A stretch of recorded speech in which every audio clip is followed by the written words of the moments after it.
What does his post-presidency look like if you could guess? I mean, you got look. You buy into this shit, he's going to be like this big, figurehead in the Republican Party. I don't know. No. What? No. He might still run 4 years. He's crazy enough that he might.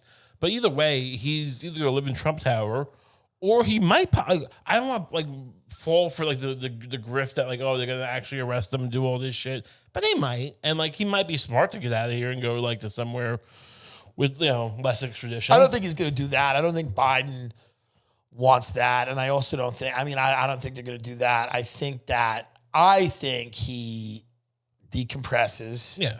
Sobers up, not from booze. He doesn't drink or any of that, but I think sobers up from the idea he'll probably move permanently to Mar-a-Lago.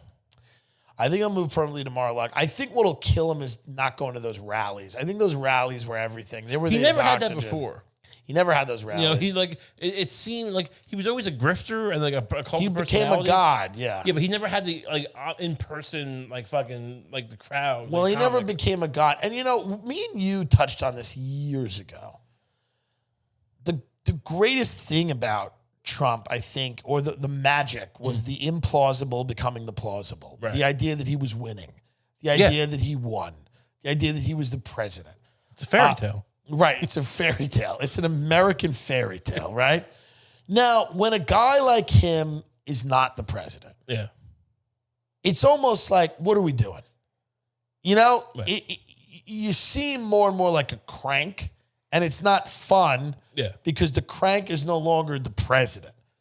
You're just a guy yelling. Oh, yeah.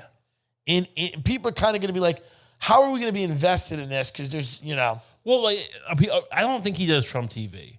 I don't think he does. He does think he's running in 2024. He does think that. He's not gonna, but he thinks it now. I mean, he'll probably be dead by then. He's gonna I really do feel like he what's keeping him going is adrenaline and he's taking a lot of Adderall, allegedly. And I'm just saying, he doesn't seem. If Troy, we've always remarked how some of these guys, these deep state guys, always seem to live and they eat the good food and they take care of themselves. They're good doctors. And now we have a guy like this who's just eating trash every day. He's just taking drugs still. It's but maybe it's the greatest drug is narcissism. We realize that's the ultimate survival. Nobody wants to hear that. Right. But the ultimate survival mechanism is to just be a soulless narcissist for your entire life. That's just gripping to life. That's the way to survive everything from COVID to fucking everything. But he's gonna get fatter. Right. He's gonna play golf every day. It's not gonna be remarkable. He's just gonna play golf and get fat. Fire off a tweet every now and then.